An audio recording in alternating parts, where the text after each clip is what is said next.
Hello, welcome to my YouTube channel. जैसा कि हमने पिछली वीडियो में डिस्कस किया हुआ था कि हमारे गोल्ड की ओवरऑल बायस सेल साइड के ही है, और मैंने बताया था कि गोल्ड अपने डेली टाइम फ्रेम को ऑर्डर ब्लॉक से रिजेक्शन ले सकता है, बट गोल्ड अपने डेली टाइम फ्रेम को बिना रिजेक्शन लिए कुछ पॉइंट नीचे से ही गोल्ड अपना रिवर्स कर लिया था, और हमने यह ट्रेड भी प्लान किया हुआ था, बट स्टिल मेरे अभी भी ओवरऑल बायस सेल साइड के ही हैं। और मैं बता देता हूँ कि यहाँ पर एक वॉल्यूम इम्बैलेंस भी है, जिसको आप भूलिए मत। इस वॉल्यूम इम्बैलेंस को फिल करने के लिए मार्केट आ भी सकती है, लेकिन मेरे ओवरऑल बायस यहीं तक के हैं, अभी तक हैं। उसके बाद नीचे भी जा सकती है, लेकिन अभी स्टिल बायस यहीं तक के हैं, वॉल्यूम इम्बैलेंस तक।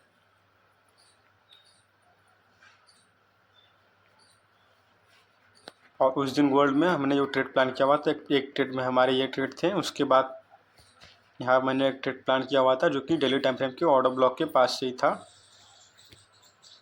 एक मिनट, सॉरी गाइस, ये हमारा ऑर्डर ब्लॉक था डेली टाइम फ्रेम का।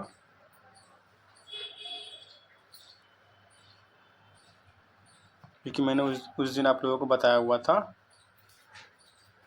हमारे 1 आवर के ऑर्डर ब्लॉक, जो 1 आवर और 4 आवर का मैंने जो जोन बताया था, उस जोन के पास मार्केट नहीं आई थी।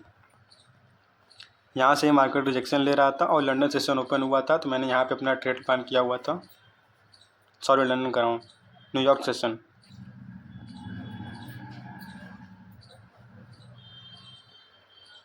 मैंने अपनी फर्स्ट सेलिंग ट्रेड यहीं पे प्लान की हुई थी। मेरा ट्रेड एंट्री का पॉइंट ये था, ये एफ बिजी जो है 30 मिनट और 15 मिनट पे यहाँ पे बिजी है, लेकिन मेरी एंट्री जोन ये थी। लेकिन बट यहीं से रिजेक्शन लगा, तो मैंने अपना एंट्री यहीं प्लान कर लिया था, इधर कहीं आसपास।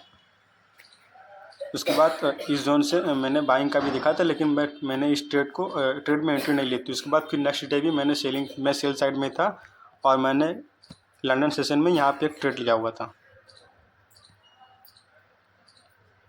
क्योंकि ये दिन की लास्ट पे यहाँ पर था। क्योंकि मैं एक बार आपको शो कर देता हूँ। देखिए, 1 आवर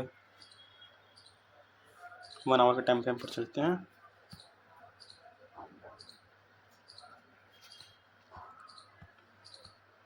कर देता हूँ इसको। देखिए, ये 1 आवर का POI है,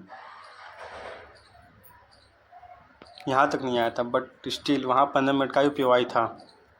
तो मैंने डायरेक्ट 15 मिनट के POI से ही, उसी जोन में 15 मिनट का भी POI था, तो मैंने डायरेक्ट 15 मिनट के POI में ही ट्रेड ले लिया था। इसको फ्रैक्टल नेचर करते हैं, जो कि मार्केट में बहुत इंपॉर्टेंट होता है। मैंने यही जोन पर ट्रेड प्लान किया हुआ था, मैं आपको शो कर देता हूँ।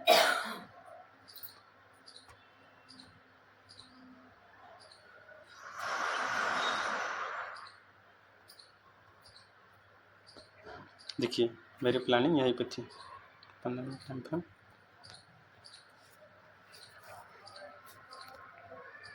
ये है बीजी, ये है बीजी, और ये ऑर्डर ब्लॉक। और गोल्ड इस ट्रेड का मेरा TP था वो वॉल्यूम इम्बैलेंस, जो मार्केट उस दिन गैप अप ओपनिंग हुई थी, ये वॉल्यूम इम्बैलेंस।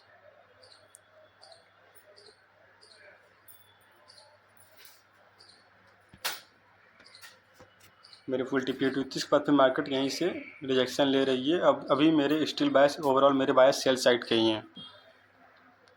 अब हो सकता है कि गोल्ड डेली टाइम फ्रेम के इस ऑर्डर ब्लॉक को टैप भी करने आ सकता है, क्योंकि अभी कुछ पॉइंट बचे हुए थे, टैप करने के बचे हुए थे। या फिर हो सकता है कि इस FBG से भी गोल्ड रिजेक्शन ले ले, इस 1 आवर के FBG से, कि ये POI बचा हुआ है, ये POI अनमिटिगेटेड है अभी। ये सेलिंग का रीजन बन सकता है। इसको मैं ब्लैक कर देता हूँ, सिलेक्टर को हाइड कर देता हूँ। यहाँ से रिजेक्शन लगता है, हो सकता है गोल्ड यहाँ से इस जोन से आके फिर सेलिंग मिले, या फिर डेली टाइम फ्रेम के ऑर्डर ब्लॉक को भी टैप करने जा सकता है, क्योंकि उसमें टैप होने से कुछ पॉइंट बचा रह गया था। ये सब कि आप लोग ये देख रहे हैं।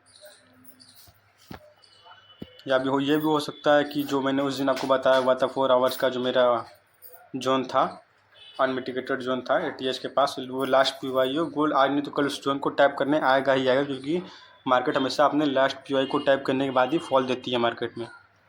ये लास्ट POI है। ये जो POI है, ये तो 4 आवर के टाइम फ्रेम में मिटिगेटेड हो चुकी है, ये POI। सॉरी गाइस, ये वाली जो पी वाई है 4 आवर के टाइम फ्रेम में मिटिगेट हो चुकी है, बट अभी ये पी वाई अनमिटिगेटेड है ये वाली। तो आज नहीं तो कल गोल्ड को इस जोन पर आना ही है, इसके बाद तो रिवर्स जाए चाहे इस जोन को ब्रेक कर दे, लेकिन यहाँ पर तो मार्केट अच्छा कुछ ना कुछ मूवमेंट तो पक्का देगी, क्योंकि कोई भी मार्केट हो वहाँ के कोई भी स्विंग हो वहाँ का लास्ट पी वाई हमेशा वर्क करता है। थोड़ा ही मूव देता है लेकिन मूव अच्छा देता है, बट स्टिल मेरे अभी भी बायस इस वॉल्यूम इम्बैलेंस तक के हैं, जो कि मैंने आपको स्टार्टिंग में बताया था। हाँ, तो देखिए डेली टाइम फ्रेम पर ये वॉल्यूम इम्बैलेंस है, जैसा कि मैंने आपको स्टार्टिंग में बताया था। ये एक वॉल्यूम इम्बैलेंस है, इसको आप ध्यान से रखिएगा, इसको भूलिएगा मत। इसको मैं लॉक कर देता हूँ।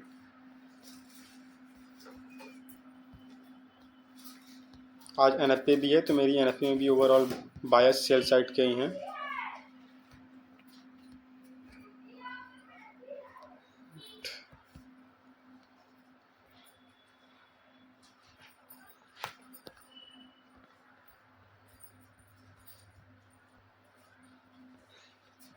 ये हमारा सेलिंग का एरिया बन सकता है, ये जोन। थोड़ा नज़र रखिएगा इस जोन पे, क्योंकि ये इस स्विंग का लास्ट पी वाई बचा हुआ है। नहीं सॉरी, एक पी वाई और उसके ऊपर ही बचा हुआ है। ये हमारा ये पी वाई अनमिटिगेटेड है, हो सकता है कि इस जोन से रिजेक्शन देखने को मिले।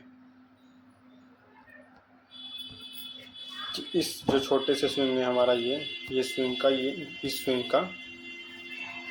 इस स्विंग का ये हमारा लास्ट पी वाई बनता है, ये पी वाई। तो इस पी वाई पर नज़र रखिएगा। बाकी आज की एनएफपी मेरी ओवरऑल सेल साइड की है। बस यही सब है, और कुछ तो बताने लायक नहीं लगता है अभी। हाँ, एक बात और, आप फ्रैक्टल नेचर पे थोड़ा ध्यान दीजिए, क्योंकि मार्केट में ऐसा फ्रैक्टल नेचर वर्क करता है, क्योंकि उसमें हमेशा टाइम की अलाइनमेंट होती हैं।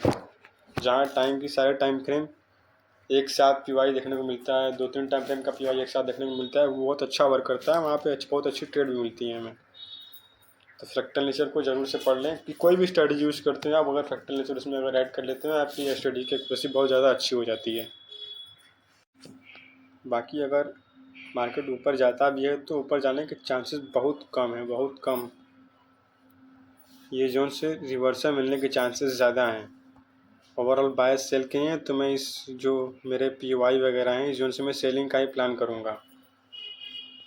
ये 3-4 पी वाई हैं जो कि इस जगह से हमें सेलिंग देखने को मिल सकती हैं। बाकी न्यूज़ में देखते हैं न्यूज़ मार्केट क्या करती है क्या नहीं करती है, बट न्यूज़ में मेरा ओवरऑल बायस अभी, मैं लास्ट बार बोल रहा हूँ कि न्यूज़ में अभी बायस सेल साइड का ही है। और आज फ्राइडे भी है, तो फिर उस हिसाब से ट्रेड करिएगा कि नेक्स्ट वीक भी आप लोग ट्रेड कर पाएँ, आज ही के दिन सबके अकाउंट वाइप आउट ना हो जाए। चलिए ठीक है, फिर बस यही सब है। बाकी देखते हैं न्यूज़ में क्या होता है, फिर नेक्स्ट वीडियो में डिस्कस करते हैं आगे मार्केट क्या करती है क्या नहीं करती है। हेलो ट्रेडर्स, जैसे कि हम इसके पहले वीडियो में बात किए थे कि आज शाम को एनएफपी की न्यूज़ है, but US market US down की वजह से हमारी एनएफपी 11 फरवरी की शेड्यूल हो गई है। जैसा कि मैंने अभी चेक किया है, तो इस वीडियो के एंड में इसको ऐड कर रहा हूँ, तो आप लोग इस पर ध्यान दीजिएगा कि आज शाम को एनएफपी की न्यूज़ नहीं है। एनएफपी की न्यूज़ देखिए, आज 6 फरवरी को कोई एनएफपी की न्यूज़ नहीं है। सैटरडे संडे को मार्केट तो क्लोज ही रहेगा। एनएफपी हमारी शेड्यूल हो गई है 11 फरवरी को,